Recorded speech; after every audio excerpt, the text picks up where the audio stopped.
एक चीज की, जब हम दरवाजे उनके लिए भी खोल रहे हैं, जब वो हमारे लिए खोल रहे हैं, तो ये दोनों तरफ से एफटीए हो रहा है, विदेशी कंपनियां आएंगी, नौकरियों का सृजन होगा, वो एक अच्छी बात है। लेकिन जो हमारी घरेलू कंपनियां, हमारे घरेलू उद्योग हैं, क्या उनके लिए एक टफ कॉम्पिटिटिव टाइम आने वाला है? या देखिए, ये गिव एंड टेक का खेल होता है। अगर हम अपना सामान वहां पर फ्री में भेज रहे हैं, मैं देसी भाषा का इस्तेमाल कर रहा हूं, बिना टैरिफ के भेज रहे हैं, तो लाजमी बात है वो भी कुछ एक्सपेक्ट करते हैं। अगर आज यूरोप ने डील करी है, अमेरिका ने डील करी है, तो वो उम्मीद करता है। अभी हमने $500 बिलियन की बात करी, उन्होंने क्यों $500 बिलियन कहा कि हम भी अपना माल भर भर के भेजना चाहते हैं। परंतु इसमें ध्यान रखने वाली बात यह है कि वही माल यहां पर आएगा जो हमको जरूरत होगा। ये जरूरत को मैं इन्वर्टेड कॉमर्स में डाल रहा हूं। क्या आप ऐसा कुछ सामान मंगा लेंगे जो हमें जरूरत नहीं है? तो अगर हमें उस सामान की जरूरत है, तभी जरूरत होगी अगर वो कॉस्ट कॉम्पिटिटिव होगा।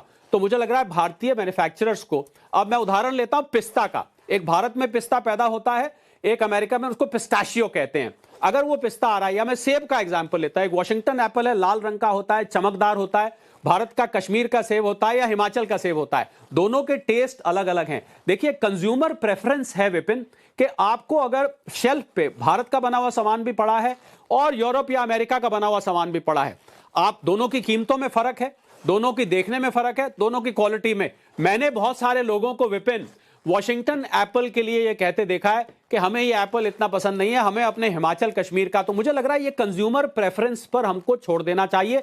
आप भारतीय मैन्युफैक्चरर्स को, भारतीय उत्पादकों को, अपने आप को अंग्रेजी में बोलते हैं पुल अप द सॉक्स।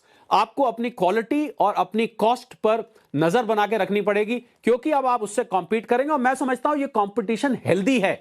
ये लोगों को लगता है कि हमारी इंडस्ट्री को मार देगा, यहीं से शायद आपका सवाल निकल के आएगा कि हमारी इंडस्ट्री को खत्म कर देगा। परंतु ऐसा बिल्कुल भी नहीं है। वहां पर कॉस्ट ऑफ प्रोडक्शन बहुत हाई है, यूरोप में भी हाई है, अमेरिका में भी हाई है। आज अब 100 रुपए की चीज यहां बना रहे हैं, हो सकता है वहां से 120 की आए। तो हमारे देश में ऐसा वर्ग है जो 100 रुपए की चीज को 120 की भी खरीद सकता है। उस वर्ग के लिए वो सामान रहेगा, आम वर्ग के लिए हमारा भारत का सामान रहेगा। मुझे कहीं से नहीं लगता कि भारत के उत्पादकों को, भारत के मैन्युफैक्चरर्स को ये कहीं से कोई नुकसान पहुंचाएगा। कंपटीशन हेल्दी होने वाला है और देखने वाला होने वाला है।